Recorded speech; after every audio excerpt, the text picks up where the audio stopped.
Moving gears a little bit here, inflammation.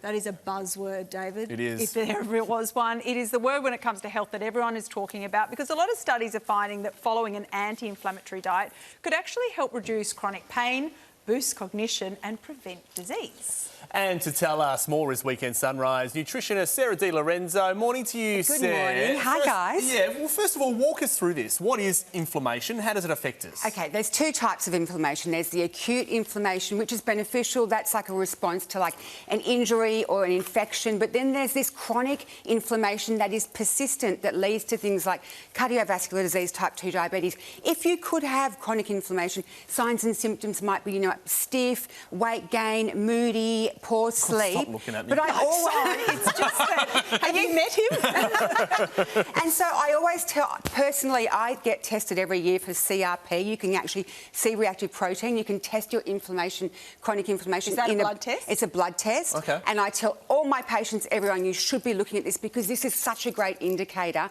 for how, and look at the trajectory. So you can actually reverse your inflammation then? Absolutely. Yeah, by not eating those Okay. I went straight for the burger. I know but you that's did. probably not the right one, is it?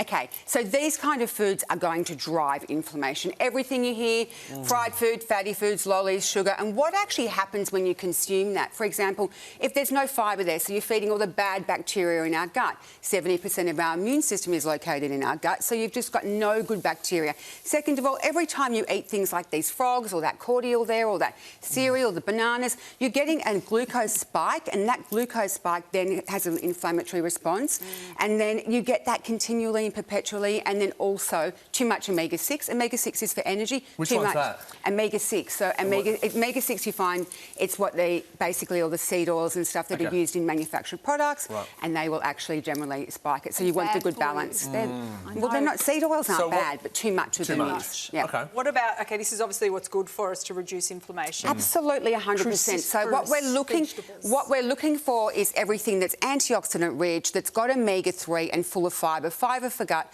antioxidants as well to sort of help with that cellular health. And just things like olive oil, 2 tablespoons a day. It's got oleocanthal in it. Ginger's got the gingerol in it.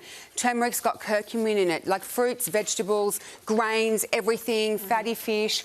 And then I just want to show you guys how amazing a day on a plate would be. Yeah. Let's look at this to lower inflammation. This is what I've got here. I've done oats for the fibre, nuts, yogurt for gut, berries for antioxidants, a wrap here, which the star of the show here is the avocado in there.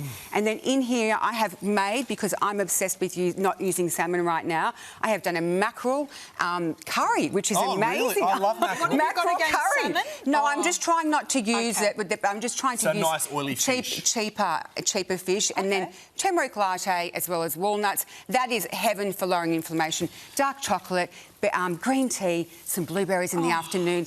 Anti-inflammatory day on a plate. I feel less inflamed after just doing this segment. I feel like I'm a little less inflammatory. I'm taking those spring rolls home though, Sarah. I have to do that. They're actually warm, by the way. I know last week I gave you something cold. You're kicking me cold food. She always looks after us. Thank you, Thank you, Sarah. Thank you.